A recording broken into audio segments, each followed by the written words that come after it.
France में भी Pegasus project के खुलासे हुए हैं। वहां पर इन खुलासों के बाद जांच का आश्वासन दे दिया गया है। और उधर इजराइल की नई सरकार को चिंता है कि ऐसे स्पाईवेयर या साइबर प्रोडक्ट्स की एक्सपोर्ट नीति पर क्या पुनर्विचार नहीं होना चाहिए। कहीं किसी डिक्टेटर के हाथ में यह साइबर हथियार पड़ गया तो क्या होगा। अब इजराइल को इसकी चिंता है। और इस बीच पेगासस प्रोजेक्ट के India partner the wire news portal ने अपनी ताजा रिपोर्ट में खुलासा किया है कि अनिल अंबानी और सीबीआई के पूर्व निदेशक के नंबर भी उस लिस्ट में शामिल हैं जिन पर सर्वेलेंस का इरादा था, जासूसी का इरादा था।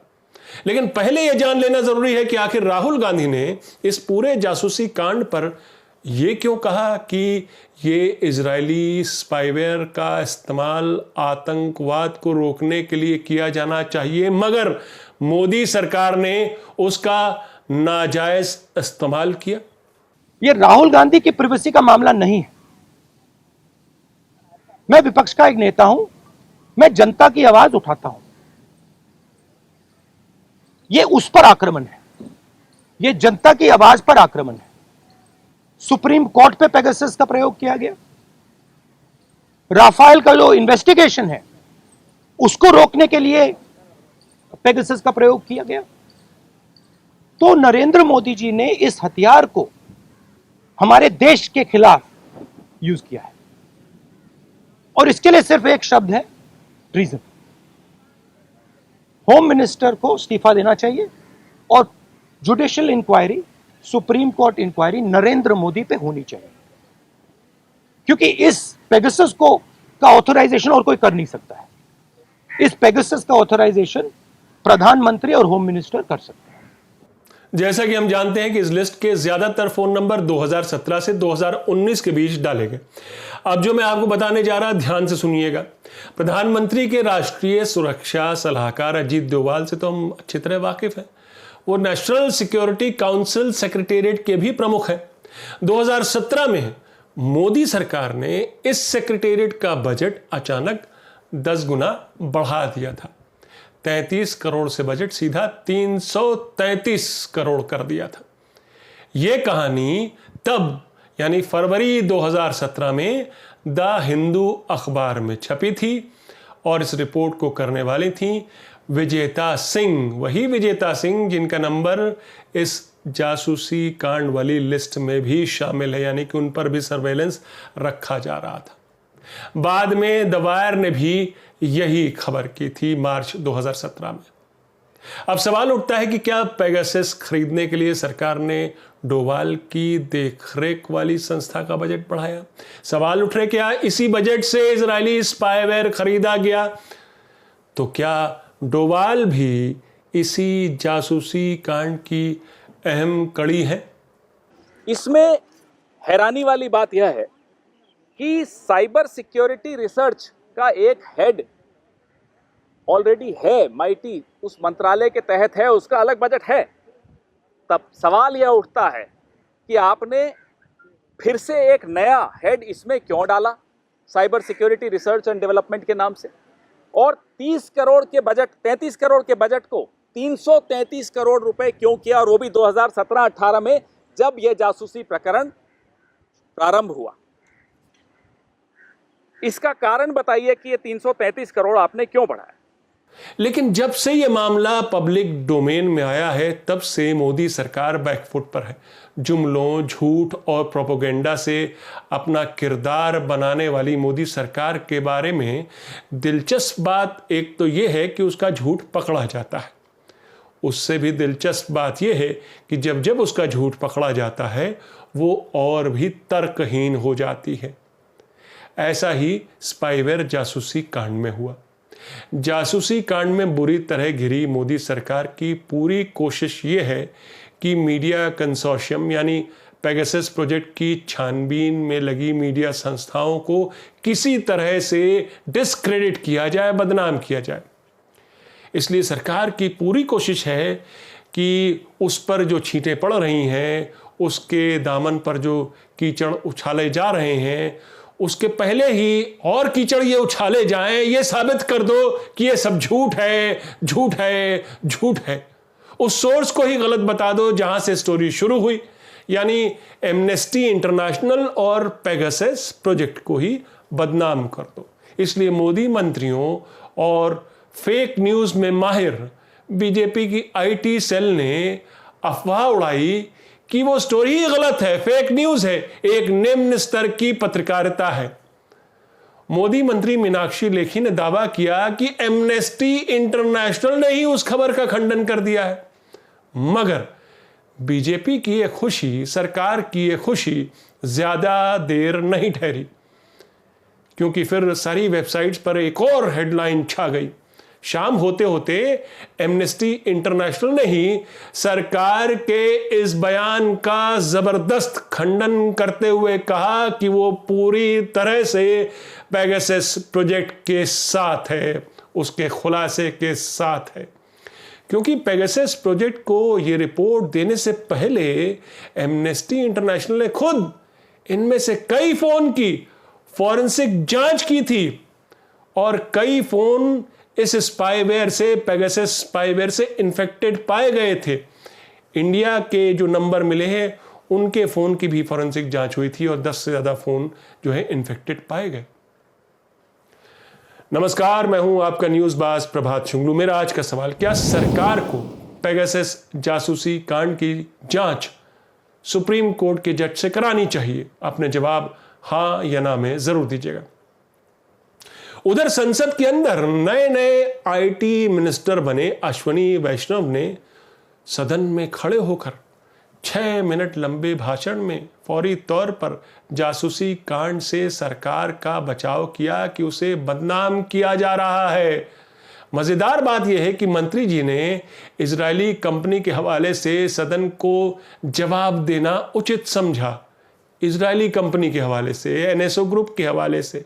कितनी अजीब बात नहीं है कि राष्ट्रवाद का नारा बुलंद करने वाली मोदी सरकार के मंत्री इजरायली कंपनी के बयान पर तो विश्वास कर रहे हैं, मगर अपने देश की विपक्षी पार्टियों के सांसदों के आरोप खारिज कर रहे हैं। और राहुल गांधी के नंबरों का भी जिक्र है उस फोन में, यानी कि उनका फोन भी टैप किया गया है। विपक्ष के नेता हैं, सबसे बड़ी पार्टी विपक्ष की, उसके नेता है राहुल गांधी।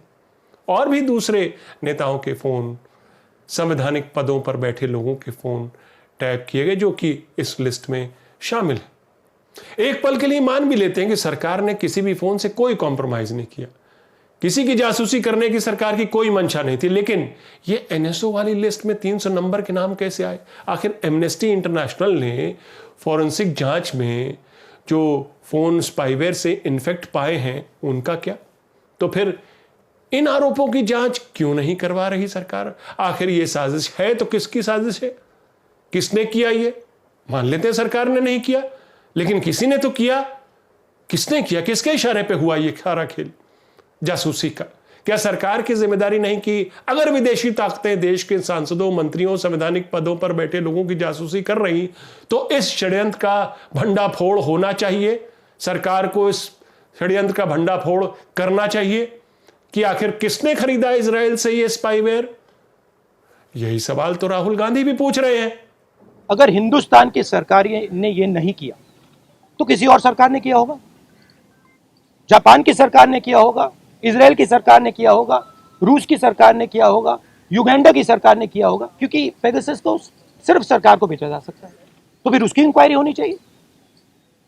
नहीं तो प्रधानमंत्री ये क्यों नहीं कह रहे हैं हाँ लोगों के नंबर पेगासस में टैप हुए हैं, इंक्वायरी कराएंगे?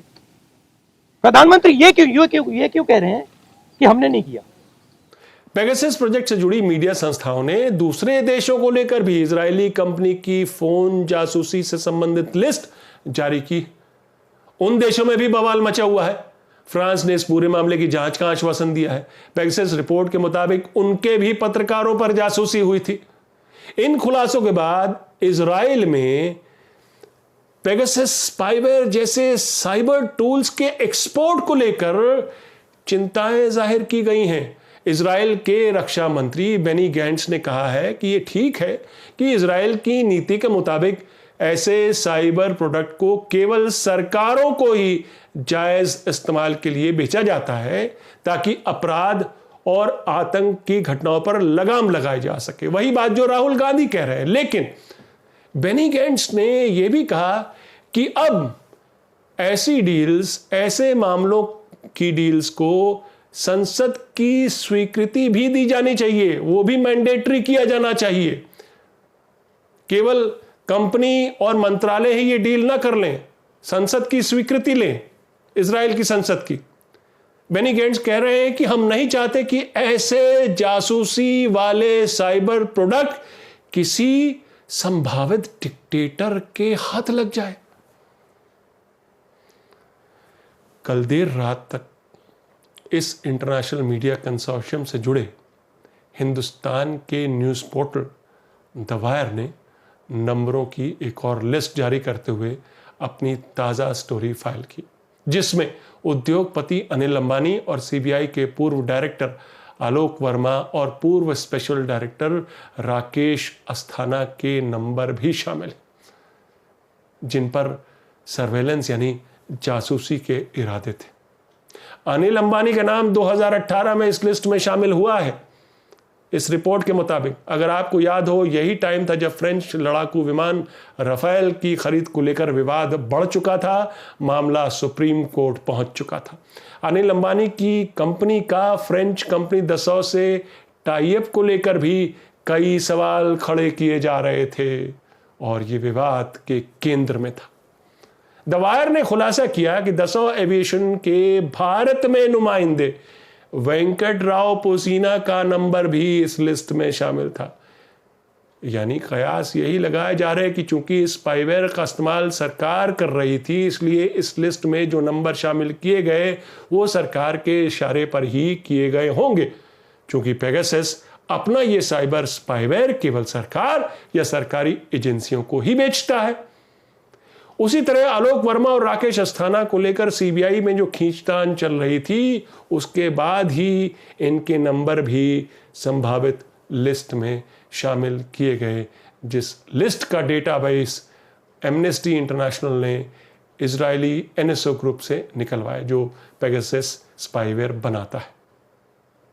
आलोक वर्मा के साथ साथ उनकी पत्नी, उनकी बेटी, दामाद और घर के 8 सदस्यों के नंबर भी टैप कराने के इरादे से उस लिस्ट में डाले गए। कुल मिलाकर यह कि अगर यह सरकार ने जासूसी नहीं करवाई तो क्या यह सरकार की जिम्मेदारी नहीं बनती कि वो पता लगाए कि आखिर ये लिस्ट कहां से आई और कौन लोग इन सब के फोन टैप करा रहे थे, आखिर कौन लोग थे इसके पीछे। सरकार ये जांच क्यों नहीं करवाना चाहती, सबसे बड़ा सवाल यही है।